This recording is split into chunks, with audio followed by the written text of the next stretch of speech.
Okay, good day for Penyans nationwide, no? Luzon, Visayas, Mindanao.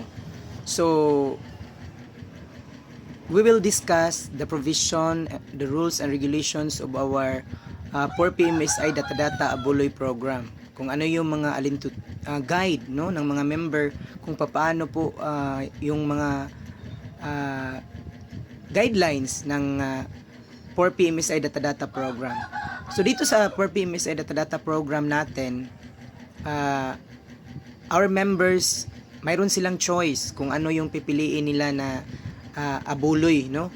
Kung gusto nila yung 30 pesos, 35, 45 pesos bawat isang patay, so pwede silang magpili doon, no? Kasi nakadepende din yung service na ibigay natin sa kanila sa abuloy na ibinigay nila sa member natin na mamatay, no? So, ang kagandahan dito sa 4 PMSI Data Abuloy program is maaring maghiram o loanable yung abuloy na ibinigay ng isang member sa ating member na namayapa or namatay, no? So loanable siya, so pwede siyang mag-loan sa kanyang naibigay na abuloy contribution. So ito yung mga patakaran, no? Ito yung mga provision na rule, guidelines sa pagiging isang member ng 4 PMSI Data Abuloy program. Guidelines niya kung paano niya mai-avail yung mga benefits. Ito na. Una, kung ang member ay mamatay at hindi pa umaabot sa 5 taon, kailangan lang kumputin ang balanse para maibigay ang serbisyo. So ibig sabihin na okay lang, walang delayed, no? Walang magsabi na delayed ka, mayroon kang penalty. Wala. Kasi kahit hindi ka magbigay buwan-buwan, pwede namang kumputin kung magkano yung babayaran mo para maibigay yung serbisyo na ibigay sa iyo sa isang member natin na mamatay.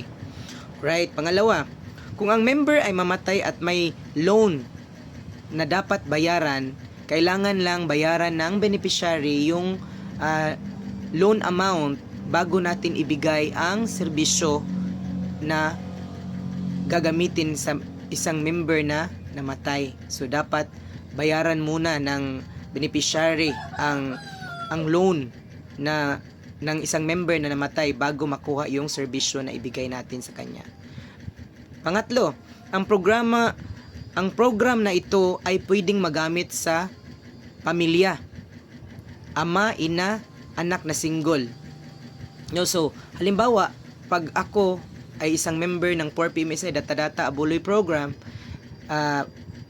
at yung anak ko or yung asawa ko ay mamatay, so pwede kong ipahiram yung serbisyo sa asawa ko, yung funeral service na ibigay ng 4 PMSI Data Abuloy program, no? So pwedeng mapagamit. Pero exclusive po siya para sa ina, ama, anak na single.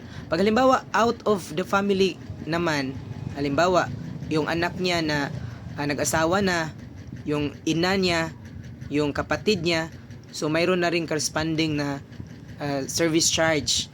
Kumbaga mayroong additional na service charge na i-compute, no? Which is pag senior citizen 10%, pag non-senior 20%. Ang programang ito ay may value sa bawat member na mamatay kasi magbigay tayo ng abuloy. Ikaw na yung pipili kung magkanong abuloy ang pipiliin mo. 30 pesos ba, 35 ba, 45 ba, and so on and so forth. Mayroon niyang guidelines kung magkano at ano ang serbisyo na katumbas sa ibinigay mong abuloy sa member na namatay. Okay. Sa program na A to F, si 4 PMSI ay magbigay ng 500 pesos na pangkape kung direct member yung mamatay. Pero pag ipagamit yung service sa ibang tao, walang pangkape yun. So ibig sabihin, ang direct member lang ang mayroong pangkape na 500 pesos sa program A to F. Sa program naman na G to G to each, no? So mayroong 1,000 pesos na pangkape pag yung immediate or direct member yung mamatay. Pag ipagamit naman, wala na ding pangkape na ibigay kasi ibang tao na yun, hindi yun sa may-ari ng 4PMSI Data Abuloy Program. Okay. Kung ang beneficiary ay planong mag-upgrade sa kanyang services, sa kanyang serbisyo, kailangan lang niyang makipag-usap o makipag-ugnayan sa office ng 4PMSI para pag-usapan kung ano ang gusto nila at maibigay yung serbisyo na gusto nilang ibigay na serbisyo doon sa member na namatay. Pag ang member ay magdesisyon na hinto siya sa organization natin, ayaw na niya. Yung naibigay niyang abuloy, yung naibigay niya na contribution sa 4PMSI Data Abuloy Program, hindi na yun refundable. Pero pag halimbawa, yung isang member ay mamatay, pwede pa rin gamitin niya yung services. Iko-compute lang kung magkano ang kulang niya sa ating programa na 4PMSI Data Abuloy Program. Okay, so pwede pa rin magamit kahit nag-stop siya. Pero sa panahon na gagamitin kasi namatay siya, gustong gamitin ng beneficiary niya, pwede i-compute na lang based on the new provision ng 4PMSI Data Abuloy Program. So, kung ang isang member ay maka-refer ng isang new member,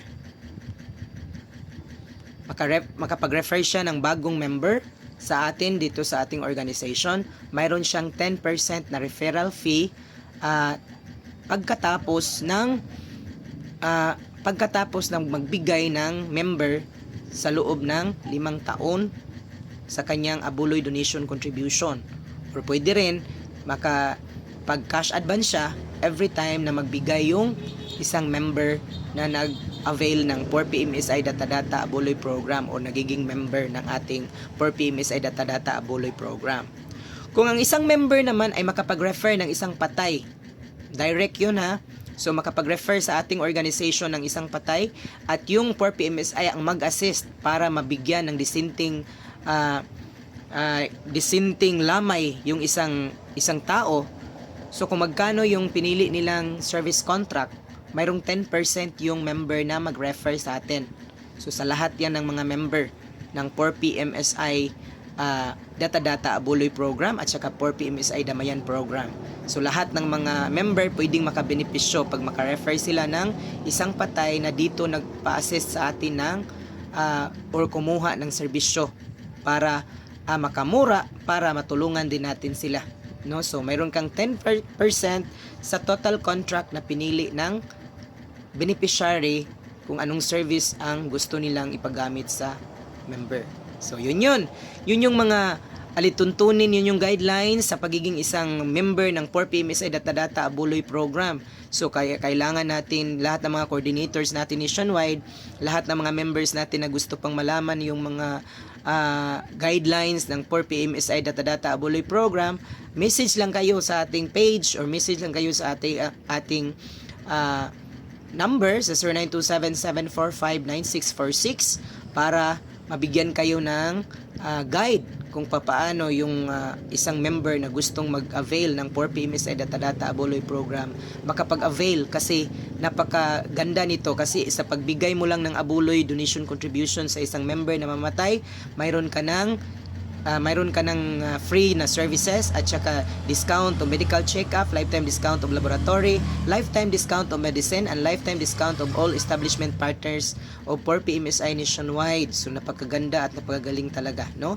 So don't miss to check our updates sa ating 4PMSI Data Abuloy Program para mas mapadali pa yung pag-explain nyo para sa ating mga new member, no? So yan na muna sa ngayong araw, and to God be the glory.